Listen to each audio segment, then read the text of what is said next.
Hari Om, Shri Gurubhyo Namaha. A huge superhero holding down a squirming villain is the way most of our adventure stories end. And a similar picture can be seen with Hanumanji in the Ramayana, where we see him becoming huge with all his strength and courage. He's fighting all these asuras. And in fact, when we're telling the kids the stories, especially the boys, love the bit where Hanumanji is punching out all the bad guys and asuras. And the next verse of the Chalisa is describing the scene. Bhima Rupa Dhari Asura Sahare Ramachandra Ke Kaja Savare. And even though he's destroying these villains, it's being done for Ramchandra Ji. And I think that's the important point, that this fighting is just not for the sake of fighting. It's for the sake of righteousness and bringing about transformation and upliftment in the society. When we talk about injustice and when we see it outside, we get so angry when you hear about child labor in all these farms where they're growing what then becomes our chocolates and coffees. It infuriates us that people can be so cruel. Or even when we see animals being senselessly killed just for the joy of hunting. And with most recently with sharks, because of this trend of movies showing sharks in such a bad light, they actually now to the point of being endangered species. And so when we see this kind of violence or suppression, when we see this kind of injustice, we want to do something about it. But very often we don't. We feel it, but we don't really act and accomplish anything towards it. But Hanumanji did. Bhima Rupa Dhari Asura Samhare means he stood up against negativities. He became big.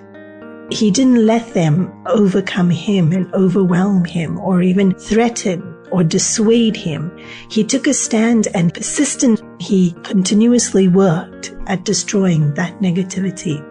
And today we don't see it in the same way as Hanumanji in the war or the superheroes with their squirming villains. Today when we have to take a stand, it's done in very different ways. Recently in Hong Kong, the students all protested, and it was so beautifully peaceful where they just set up tents on the road, of course causing a lot of traffic jam and havoc in the city, but they made their point. All they wanted was to be heard.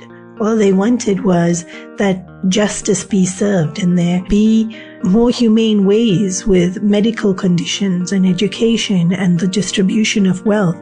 And so to get the attention of the government, they were persistent, they were sincere, and they did it in a very, very peaceful way.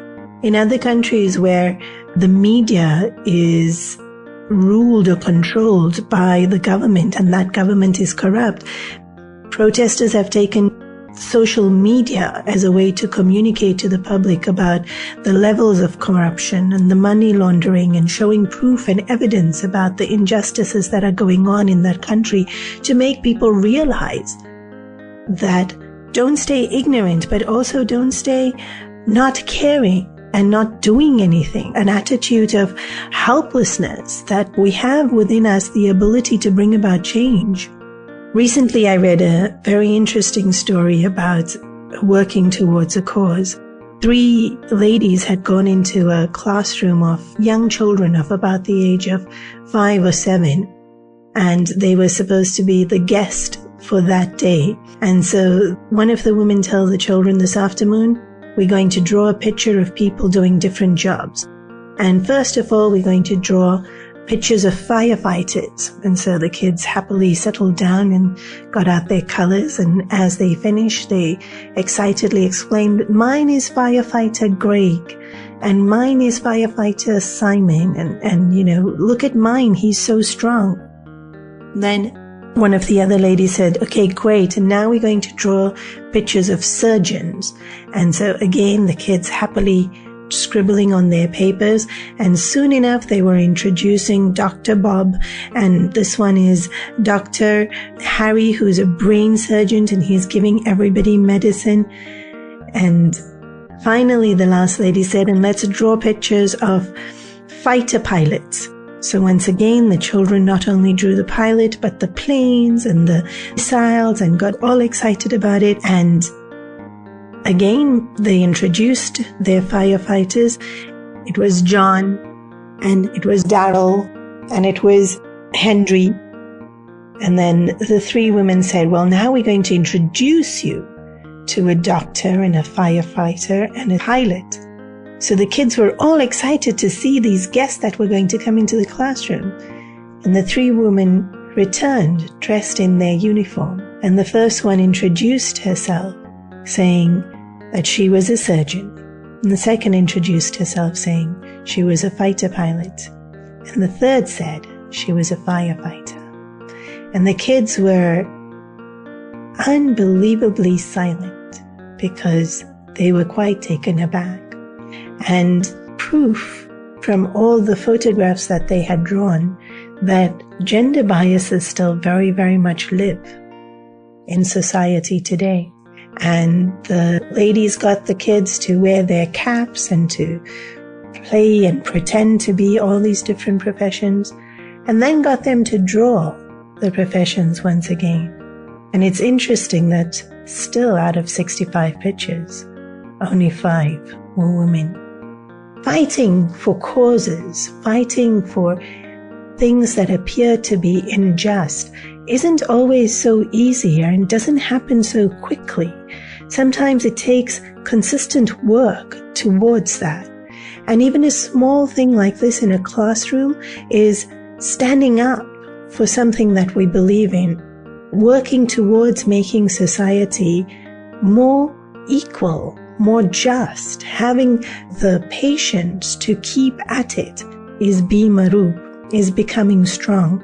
Because so often when we want to fight against these causes, which sure we feel are great, we don't do it consistently because sometimes it's just so inconvenient. I remember when the protest was happening here in Hong Kong, it was terribly inconvenient to have the roads blocked and to find alternative ways of getting to places and to be stuck in traffic for so much longer because the students were sleeping on the roads.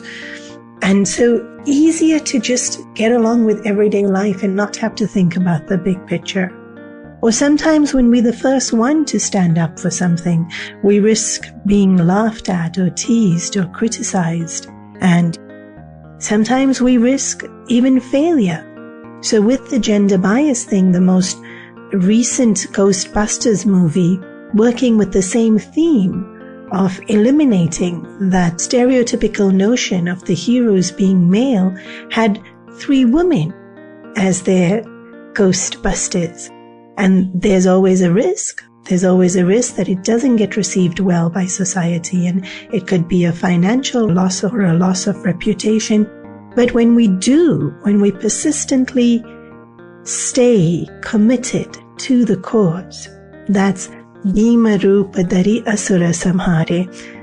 It's not fighting somebody who's horrible. It's usually fighting the complacency within ourselves and within the people around us. The complacency that lets us leave things which we know are not the best way for them to be. And so Hanumanji becoming big is not him using physical brute force.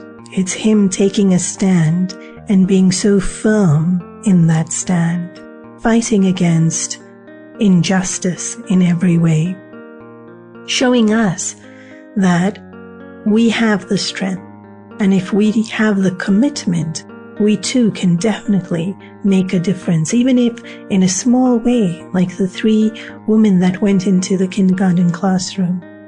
If we fight, we might lose. But if we don't, then we've already lost. Think about it.